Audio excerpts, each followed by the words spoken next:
across the country, young men were being shot down in cold blood. The killer struck unexpectedly. His attacks were unprovoked. His sole motivation was racial hatred. And after he killed, he vanished.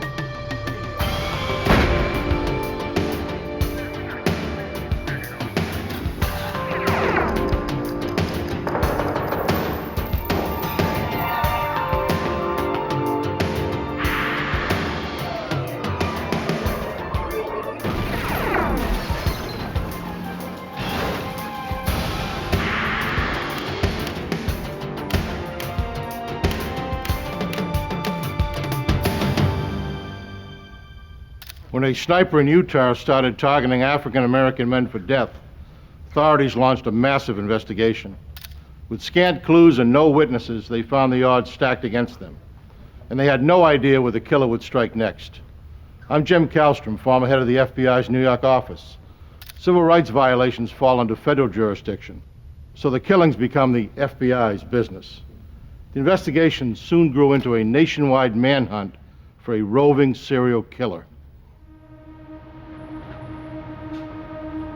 Salt Lake City, Utah. On an August night in 1980, 4 youths walked through Liberty Park enjoying the last days of their summer. 20-year-old Ted Fields and 18-year-old David Martin had just finished choir practice. Terry Elrod had just begun dating David a few weeks earlier and had set up her friend Karma Ingersoll with Ted. This was their first date. The four had met to jog in the park, but decided to walk and talk instead. They were too preoccupied with each other to notice a man watching them through the scope of his rifle. When David Martin dropped to his knees, the others thought he was joking. Then Terry felt something sting her arm, and she knew he was deadly serious. Ted told the girls to take cover while he tried to help his friend.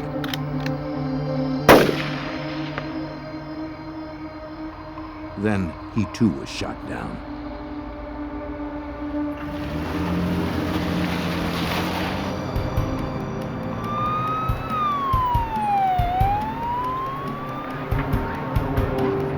Police and rescue units raced to the scene.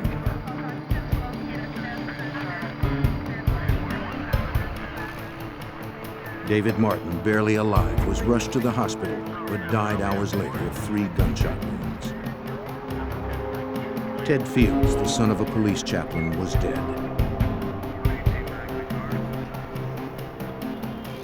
Witnesses told police they heard shots coming from an abandoned building across the street. But no one saw the shots fired, and no one saw the gunman.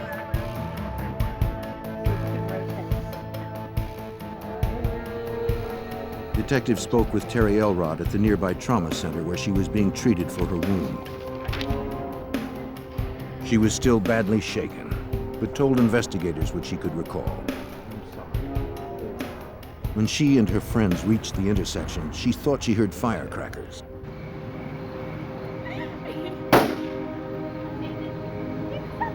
David crumpled, and she felt a sting on her arm.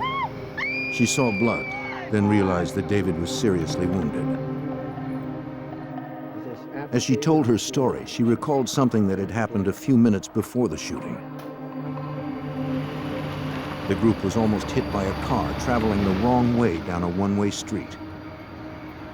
But she could not identify the make, model, or license plate, and she never saw the driver. Salt Lake City Detective Don Bell didn't know why the youths were targeted. These were young boys. They'd never been in trouble with the police. We didn't have an outstanding motive. We didn't know whether it was something related to the girls, whether something related to the boys, or just a case of mistaken identity. In the morning, police returned to the crime scene to conduct a more thorough search. In a field across from the park, police found tire tracks. Technicians photographed and measured them.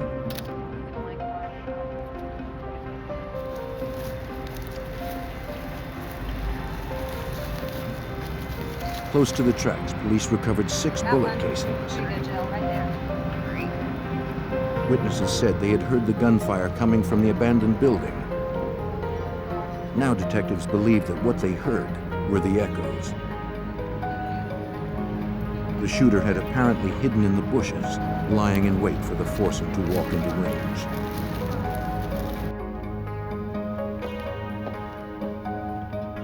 Police matched the casings to the bullets that killed the 2 young men.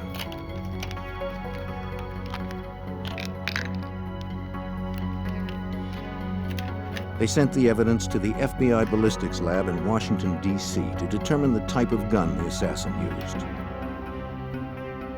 That would take time. Investigators tried to find other leads to the killer's identity. Bell started with the family members of the victims. In particular, Terry Elrod's father seemed like a possible suspect. You looking for me? Teach Elrod led an outlaw biker gang and was upset that Terry was dating a black man. Have a seat. Detectives spent 3 days tracking him down. So where have you been? Hanging out. When they found him, he agreed to come in for questioning. Investigators were very thorough with him. He said he'd been on a whitewater rafting trip and that friends could back up his story. What? I did? Just have I a did? seat. Just have a What seat. am I, under arrest or something? Detectives weren't convinced. They demanded Elrod take a polygraph test. Find out right now. Have a seat. He would pass, and his alibi was corroborated. Police had no more suspects.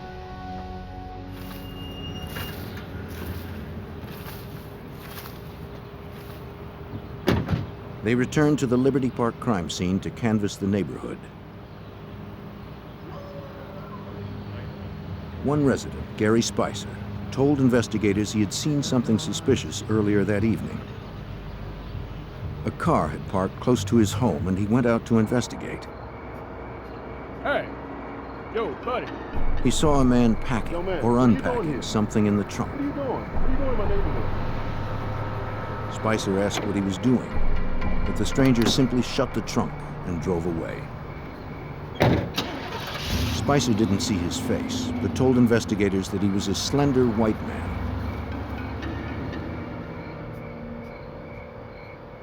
He described the car as a Camaro with chrome mags.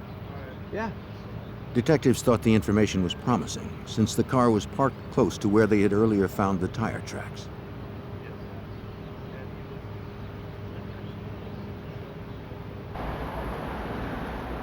Two days after the murders, police seemed no closer to solving it. Press coverage intensified and community outrage escalated. We'd never had a homicide like this in Salt Lake City. We had never had people just gunned down, especially young people gunned down in the middle of an intersection. The general public wanted to know about the killings. They wanted to know if they were race-related. With the possibility of civil rights violations, concern grew in the Justice Department. Assistant U.S. Attorney Steve Snar was brought in to monitor the case. Members of the black community were particularly concerned and were somewhat vocal about whether this was racially motivated, but at the time there were no clear answers. FBI Special Agent Curtis Jensen from the Salt Lake City office was assigned to assist local investigators. When I first heard about this case, I was incensed. It caused a great deal of concern among not just the black community, but all of the community in Salt Lake City. They felt that there was an assassin loose and it could happen again. As community pressure grew, test results from the FBI ballistics lab in Washington, D.C. offered investigators a fresh lead. Examiners determined that the weapon had been a 6-shot rifle, either a Marlin or Glenfield .30-30.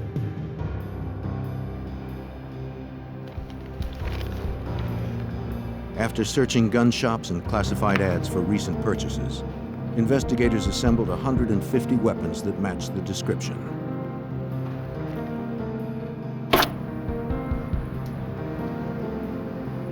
They tested each one. None had fired the bullets found at the scene. By now, it was likely that the assailant had fled the area and perhaps the state. So the FBI sent out nationwide teletypes to local and federal agencies describing details of the crime, including the weapon and shell casings. With still no suspects, a $50,000 reward was offered to promote the public's help. Calls flooded in. All were checked, none panned out. Most who came forward were after the money and had nothing solid to offer. But one showed a hint of promise. A young woman claimed she might have met the killer.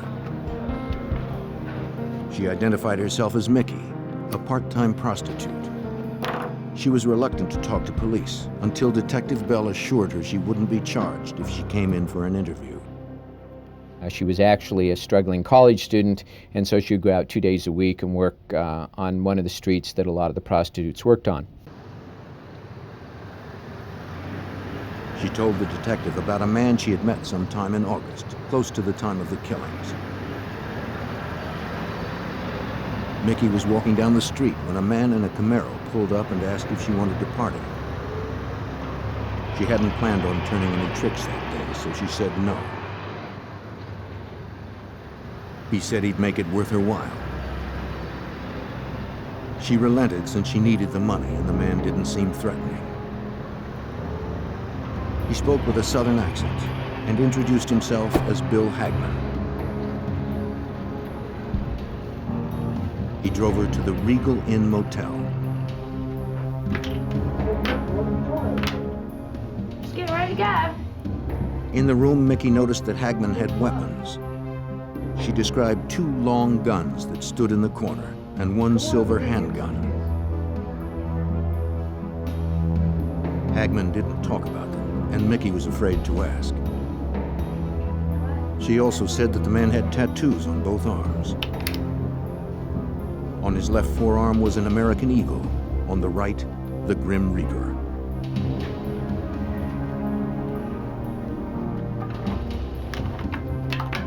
After their stay at the motel, Hagman offered to treat her to lunch, then drive her home.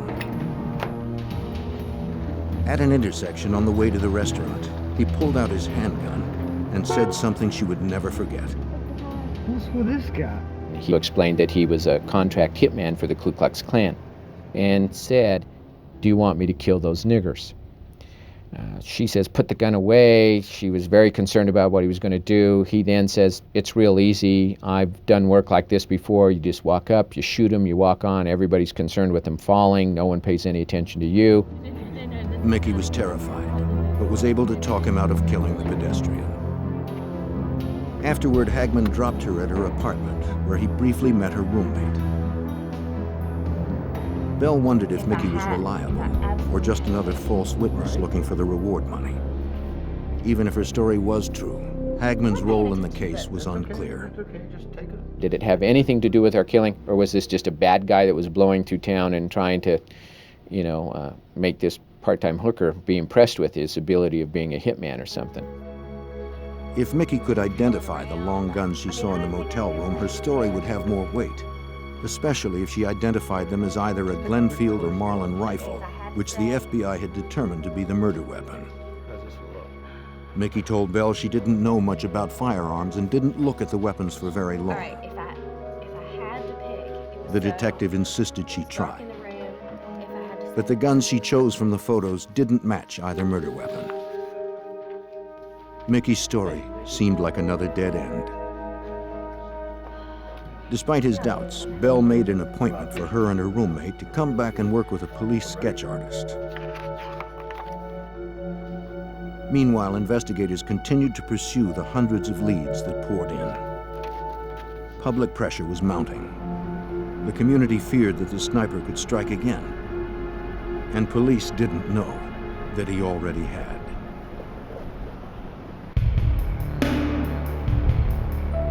Three weeks after the double murder of 2 young black men in Salt Lake City, the killer's identity remained unknown. Then the investigation took an unexpected turn.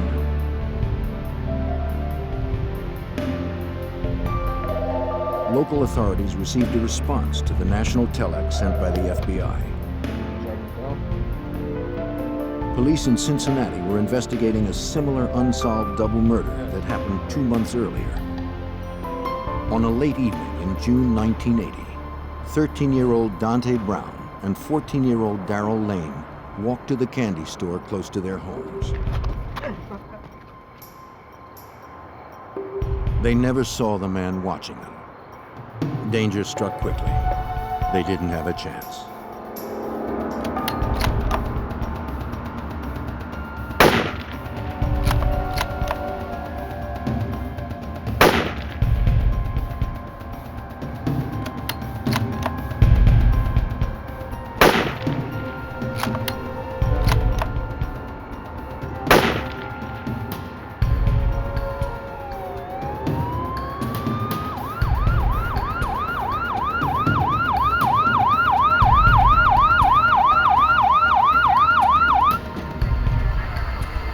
Cincinnati police raced to the scene.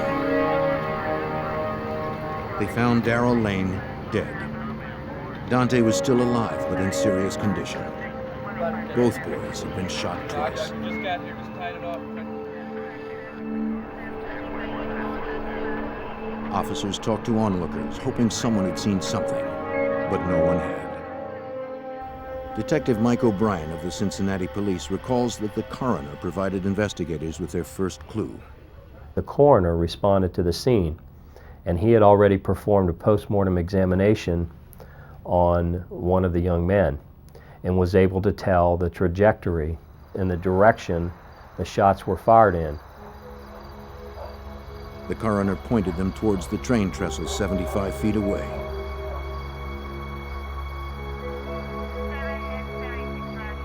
Police combed the trestle. Among the overgrowth, they recovered 4 spent rifle casings. Ballistics analysts determined that they were shot from a .44 Ruger carbine rifle.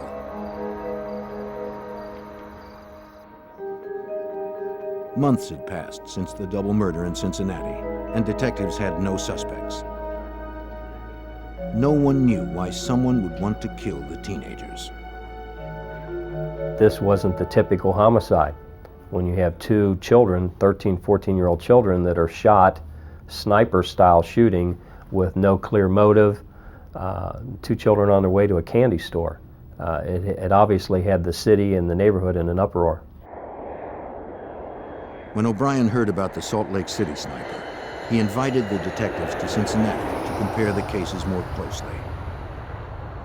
To Salt Lake City Detective Bell, the connection was significant. It revealed a breed of killer not encountered before 1980. Once we were made aware of this information, we were pretty much convinced that we were dealing with the same killer from back east. And this was actually our real first involvement with what is commonly now referred to as a traveling serial killer. This was a new concept to everybody, not just out in Salt Lake. It was a new concept anywhere in the country that killers would just travel across the country.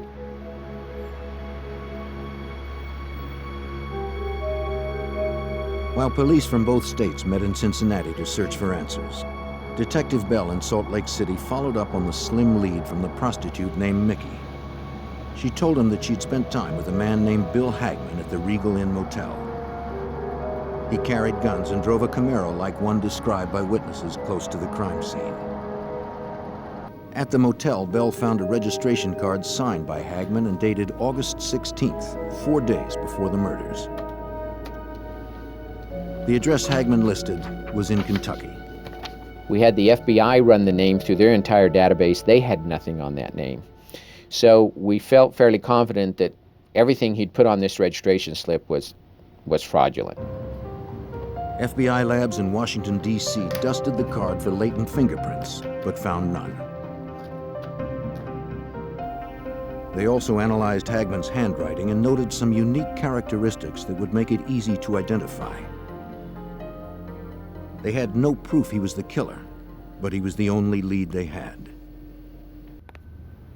Although it was a long shot, a team of 20 detectives spread out to search other motels in the area. They carried copies of Hagman's Regal Inn registration card, hoping to match his handwriting in the event he used a different alias. Agent Jensen recalls the extensive search. and they conducted a search of all motel rooms from Ogden, which is 30 miles north of Salt Lake, to Provo, which is 30 miles south. And they located about 8 motels where this individual had stayed using false names, each one different, using phony addresses, and using false license numbers for his car. Local investigators also discovered the suspect had stayed at the Scenic Motel on August 20th, the day of the murders. It was just 9 blocks from the shootings in Liberty Park. Though Hagman used different names at each motel, the FBI labs confirmed the handwriting was the same. One of the cards yielded a fingerprint. But a check in the National Fingerprint Database turned up nothing. Is this one of your motel registrations? At the Sandman Motel, they got another break. Help me out for a second. Detectives discovered that his registration card listed a Camaro with its license plate number. Okay, now, I see a license number. But a second license number was written in the margin by the motel's owner. Yes, I do. I wrote that number there. That's the correct number. He must have been in his late 70s, early 80s. He went out every night around 3 o'clock in the morning and would take all of his motel registration slips and walk by all the cars and check their license plate numbers against what were put on the cards, because he was so sure that his guests were going to steal a pillow or pillowcase. When the owner checked the plates on Hagman's Camaro against his registration, the numbers didn't match. So he recorded the correct Kentucky plates in the margin of the card. A DMV search revealed the license plate and the Camaro were registered to a member of a prominent Louisville, Kentucky family. The Salt Lake City detectives shared their discovery with detectives in Cincinnati. They immediately responded to Louisville and made contact with the police agency there and tracked down the actual registered owner of this car. He had in fact sold the car to another person some months before. The Louisville man showed detectives the sales receipt. Police took down the name of the purchaser, the car's mileage, and its brand of tires. But their troubles weren't over. The purchaser had used a false name. The seller worked with a police sketch artist to render a composite of the buyer, a slender white man with a Kentucky accent. Back in Salt Lake City, Mickey and her roommate were also providing detectives with a composite sketch of the man who called himself Hagman. At the same time, I met with Mickey, the part-time hook, and her roommate was actually an artist, a student, was studying art, and she did a freehand drawing to begin with. And then we asked her if she could work with our composite, and she did. And she put together a composite of this man. Hey, Ron, how's it going? How you doing, Mark? All right. What do you got? When the composite drawing from Louisville arrived in Utah, detectives compared the two renderings. Good morning, Mark.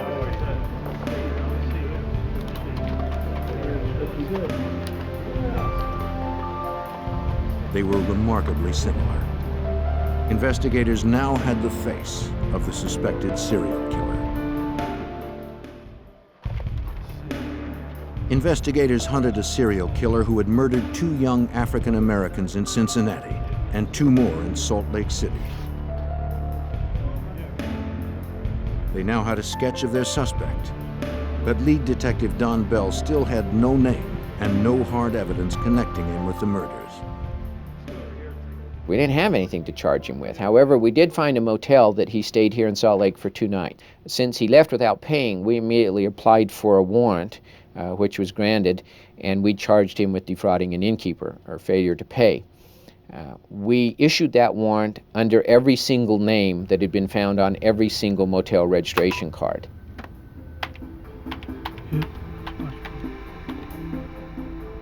The FBI entered the warrant, the license plate, and all of his aliases into the NCIC, the National Crime Information Center, a computer database that links over 57,000 law agencies nationwide. On September 25, 1980, over a month after the Salt Lake City murders, the FBI database paid off. When officers in Boone County, Kentucky arrived at a local motel to arrest a pair of jewelry thieves, the manager told them that one of his patrons was complaining about the lights and noise from their vehicles. 7, 8 police cars in the parking lot with the red lights going and the radios blaring, and another person living in this motel took offense at being disturbed by all this noise and called the manager's office and said, "What are the cops doing there, and how come it's so noisy, and I'm going to leave if you don't quiet down." And so the manager went out and approached one of the Boone County officials and said, "My tenant is really upset that you're causing all this trouble." When the sergeant asked who was complaining, the night manager told them that the calls were coming from room 80. Perturbed, the sergeant ran the license plate of the Camaro registered for the man in that room.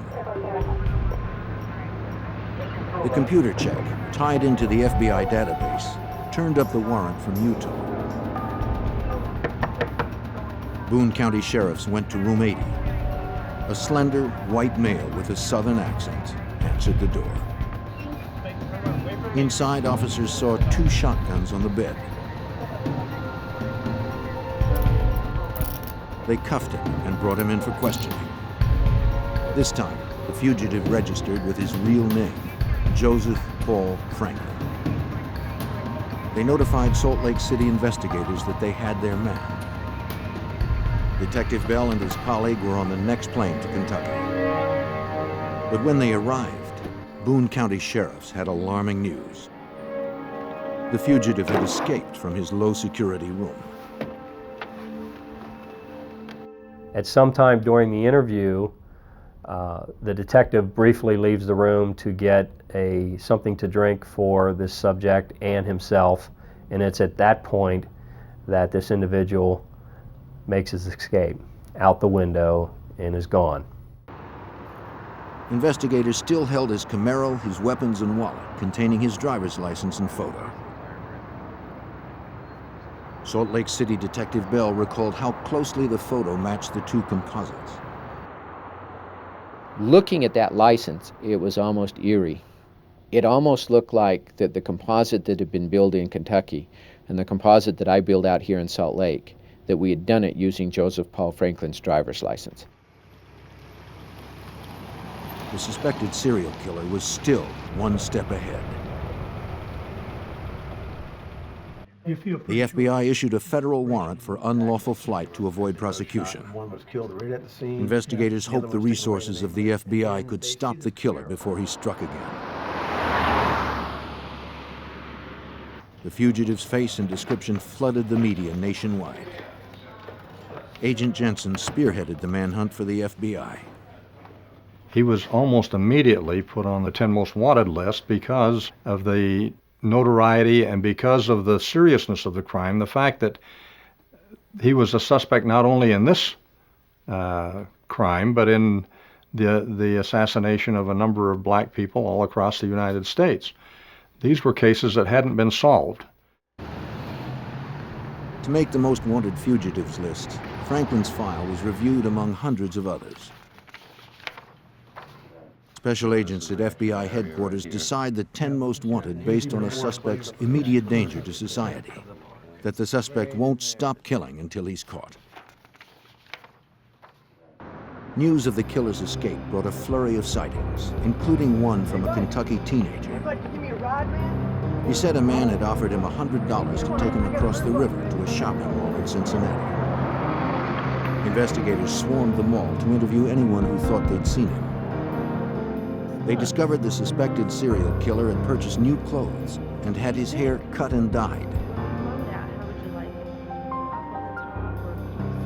Franklin had changed his appearance and still had a source of cash.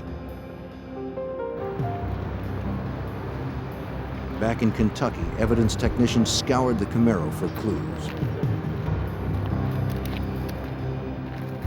They took photos of its tires, hoping to match them with tread marks found near the crime scene in Salt Lake City. They matched. For Detective Bell, it was a major breakthrough.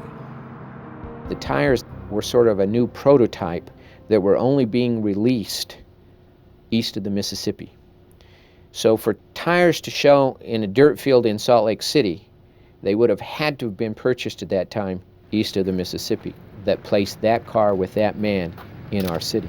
At the FBI ballistics lab in Washington, D.C., examiners analyzed the weapons Franklin had left behind.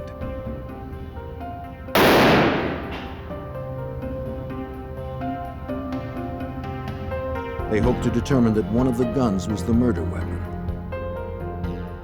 He had 2 rifles and 2 handguns. The FBI was able to compare the ballistics of these weapons with the bullets that were recovered from the victims' bodies. These did not match.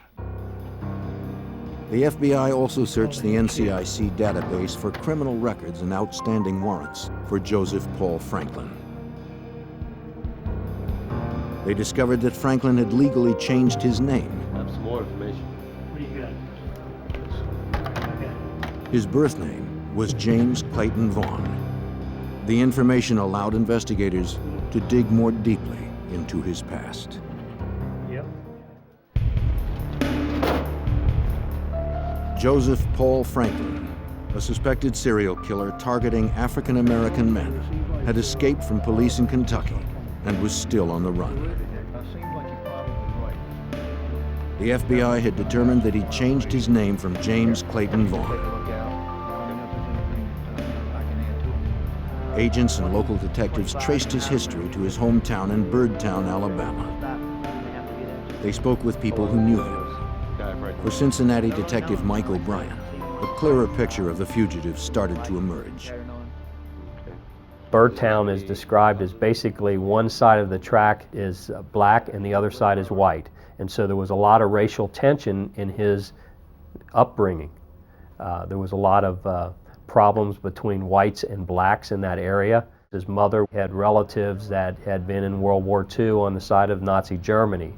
Franklin, at one point, had said he had read Mein Kampf and was very impressed with this writing. Joseph Paul Franklin had selected his new name to honor one of his heroes, Hitler's chief propagandist, Paul Joseph Goebbels. The FBI tracked his movements over the previous year and found that they coincided with several unsolved bank robberies. That's him. That's him. Agents also learned that 2 years earlier, he had sent a letter threatening to kill President Jimmy Carter because of his pro-civil rights views. The president was currently campaigning in the South, where Franklin had last been spotted. The election was just weeks away. If Franklin was going to make good on his threat, it would be soon. Detective Bell remembers that the FBI and Secret Service rushed into action. Well, they decided that Joseph Paul Franklin, also James Clayton Vaughn, was definitely a threat to President Carter because he had written that he would like to kill him. So they passed pictures of Joseph Paul Franklin in every city that the president was going to visit. The FBI had to get to Franklin before Franklin got to the president.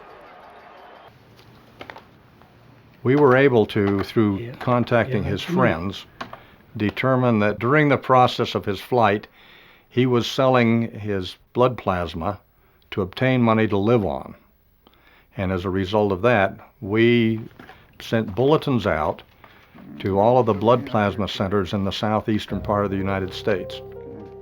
Clinics across the South received packets from the FBI with information on the killer, now suspected of murder in at least 7 states.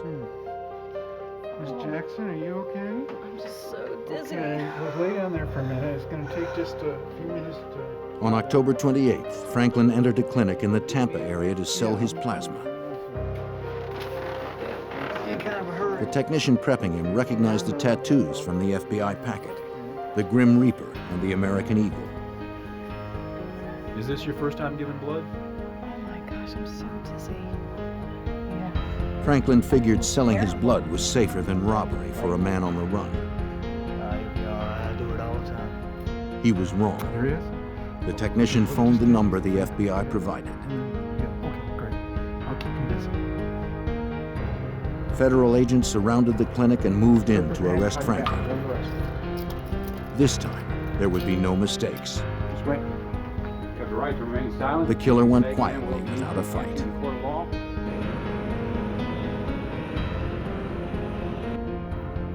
Franklin was taken to Salt Lake City to stand trial for the murders of Ted Fields and David Martin. But Detective Bell suddenly found the entire homicide case in jeopardy. The county attorney didn't feel that we had a strong enough case. It was purely circumstantial as far as he was concerned, and he wasn't willing to go to court on just a purely circumstantial case. But the federal government, through the FBI, decided to step in at that time, and they felt that they had a very good, strong case to bring civil rights violations against him. The civil rights conviction would present obstacles of its own.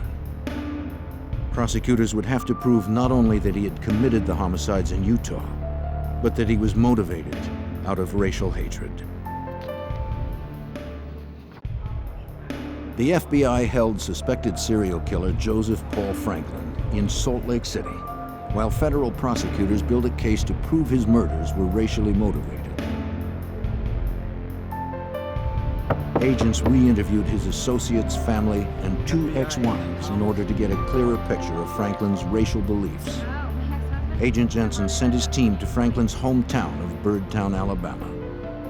We were able to go back and meet with people that knew him, and we were able to develop a history of him, if you will, as to what he was like, the fact that he had been associated with the Ku Klux Klan. He'd been associated with the American Nazi Party. The fact that he'd been arrested a number of times for disorderly conduct, and in some instances because he possessed a weapon. Prosecutors pursued witnesses who could testify to Franklin's whereabouts and his racist views. At one motel, a manager agreed to speak at trial about his encounter with Franklin. The police had found a motel where he had stayed before the shooting took place, and he'd gone and registered in the office, and then he went to the room, pulled down the covers, and found a black hair in the bed. This upset him greatly, and so he became irate, went back to the office and yelled and screamed and made a number of racial statements against black people. Wherever they went, investigators found witnesses who remembered Franklin's car. Assistant U.S. Attorney Steve Snar recalls that Franklin's Camaro proved crucial to his case. The car that Mr. Franklin was driving was unique. It had a unique color. It had red pinstriping that was a custom kind of striping. It also had unique interior features and non-standard tires and other features that were noticeable to various witnesses who had observed the car in the Salt Lake area. And he pulled up and asked. The investigative team also interviewed 2 young women who had ridden in Franklin's Camaro.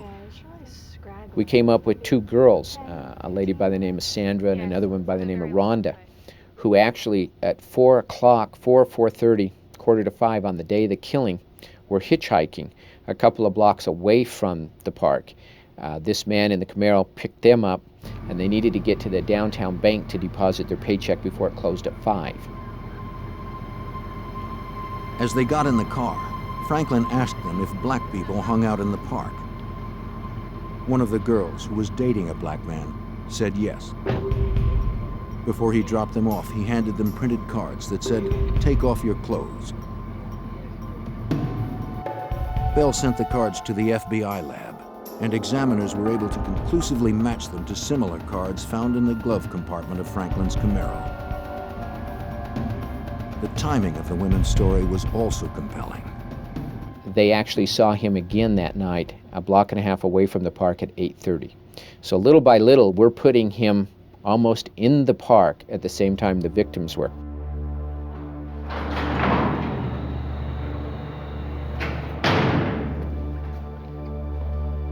At the Salt Lake County Jail, Franklin was held in a double lockup since he had previously escaped from police custody. Close 3. While there, he became friendly with Robert Herrera, an inmate serving time for burglary. Herrera had more recently been disciplined for brawling with a black inmate. Although the fight was not racially motivated, Franklin assumed Herrera held the same hatred of African Americans.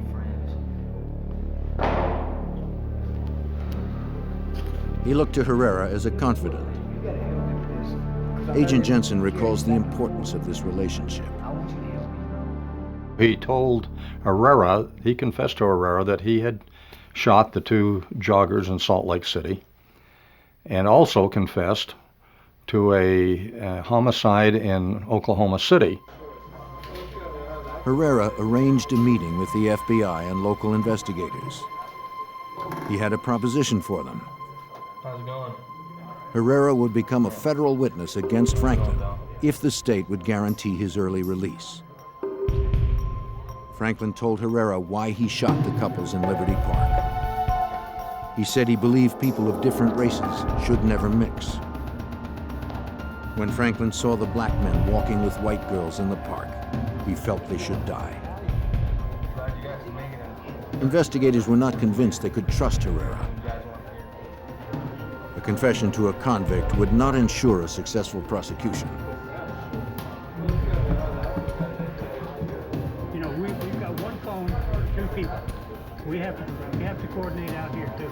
When investigators requested more information, Herrera told them about Franklin's whereabouts following the Salt Lake City murders.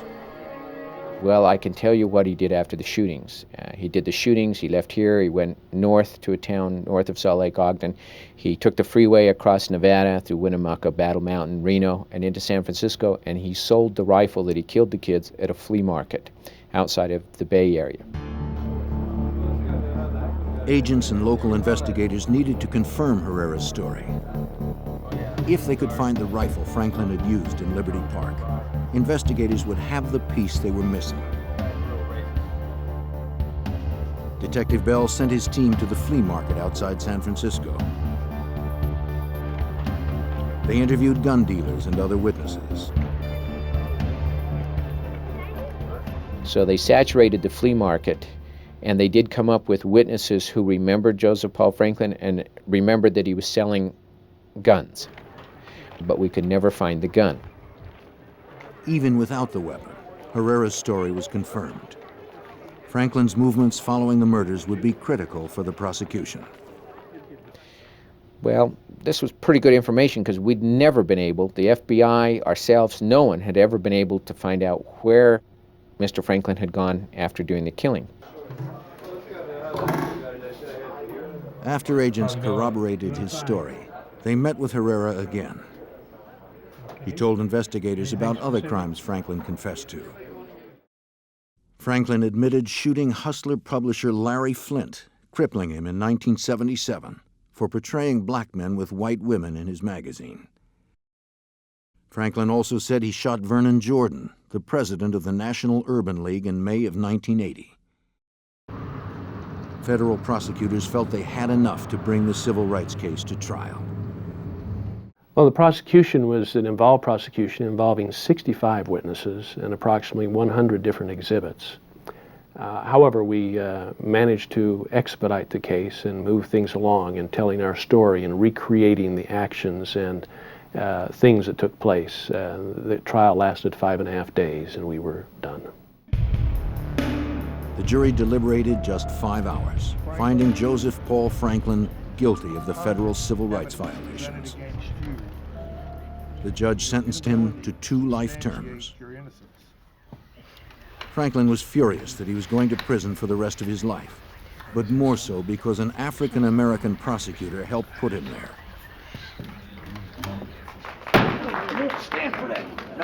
In a rage, Franklin jumped out of his chair and threw water on the attorney. He was quickly subdued by the marshals and carted away. In an interview following his sentencing, Franklin finally admitted to investigators what motivated the killings in Utah and across the country. He said himself that he is a racist, that he had a plan to assassinate as many blacks as he could. This was his whole purpose. After the successful federal trial, the Salt Lake County prosecutor felt he could win a state homicide case against Franklin. Franklin was escorted to the courthouse where he had spent the last 2 months during the federal trial. During a recess, he was left unattended in a holding room.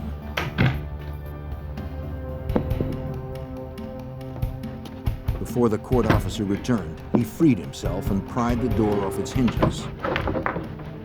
Franklin had escaped. No one knew how he had escaped from the holding cell, but when the jailers went to bring him back into court before the jury came in, he wasn't in the conference room. Jeff! Jeff!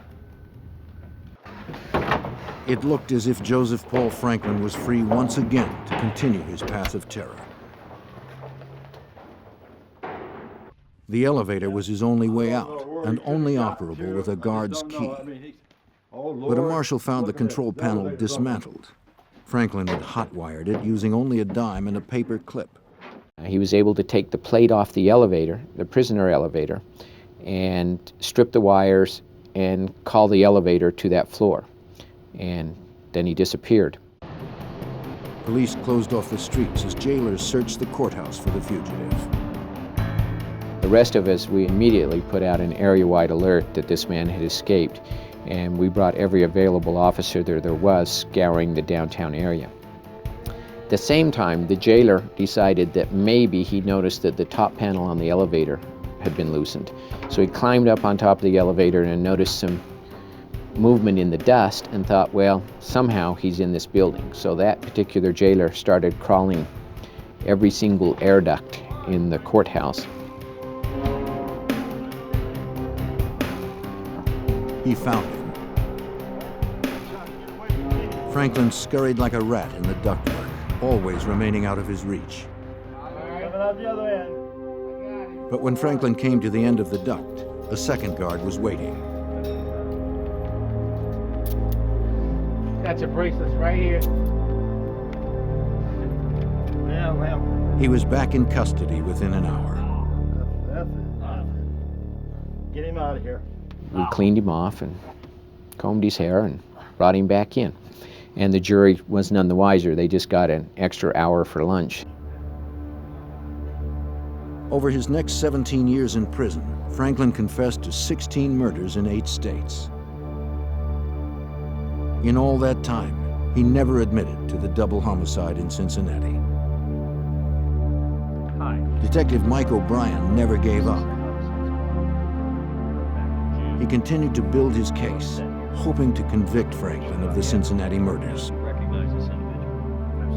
O'Brien's break came when he was able to convince Franklin to interview with Melissa Powers, an assistant district attorney from Cincinnati.